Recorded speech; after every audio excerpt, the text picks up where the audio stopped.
नमस्कार. आज आपण तुरीच्या शेंगा कुकरमध्ये उकडणार आहोत. पहा, तर इथे ह्या तुरीच्या शेंगा मी छान अशा निवडून घेतल्या आहेत आणि त्या आता आपण मिठाच्या पाण्यामध्ये उकडून खाणार आहोत. खूप छान लागतात अशा शेंगा खायला. तर इथे पातेल्यात न उकडता मी डायरेक्ट कुकरमध्ये म्हणजे एका शिट्टीमध्ये ह्या शेंगा उकडून तयार होणार आहेत. तर सर्वात आधी आपण गॅसवरती कुकर ठेवून घेऊ. यामध्ये शेंगा बुडतील एवढं पाणी टाकायचं आहे.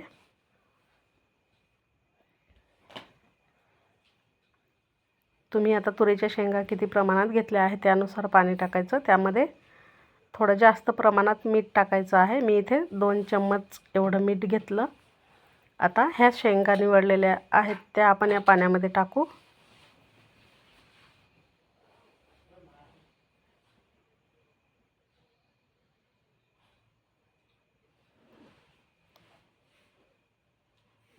संपूर्ण शेंगा पाण्यात टाकून घेते.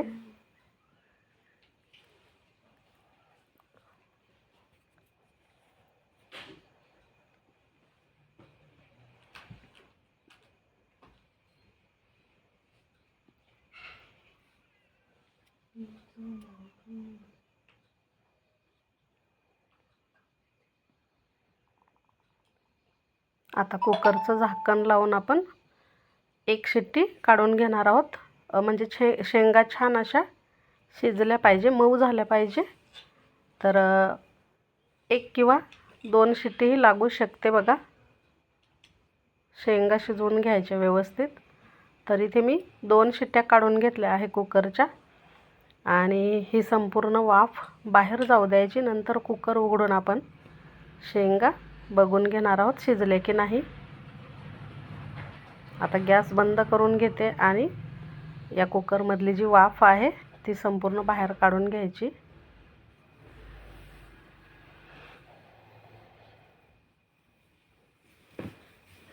तर आता बघा, थोड्या वेळाने आपण हे कुकरचं झाकण उघडून घेणार आहोत.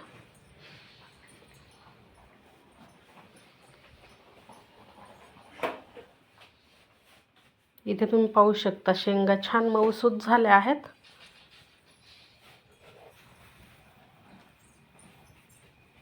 आता ह्या शेंगा आपण मोठ्या ताटामध्ये किंवा एखाद्या मोठ्या भांड्यामध्ये काढून घेणार आहोत आणि थोड्याशा थंड झाल्या की मस्त खायच्या. खूप छान लागतात. नक्कीच करून बघा.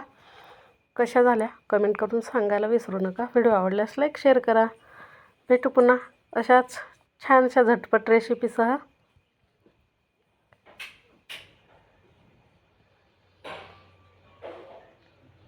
मी इथे तुम्हाला एक शेंगमधले दाणे काढून दाखवत आहे. पाहू शकता मस्त मऊसूत झाल्या आहेत. खायला खूप छान लागतात अशा ह्या मिठातल्या शेंगा आणि मराठवाड्यात हमखास या दिवसामध्ये ह्या बनवल्या जातात. बघा, तुम्ही नक्की बनवून बघा.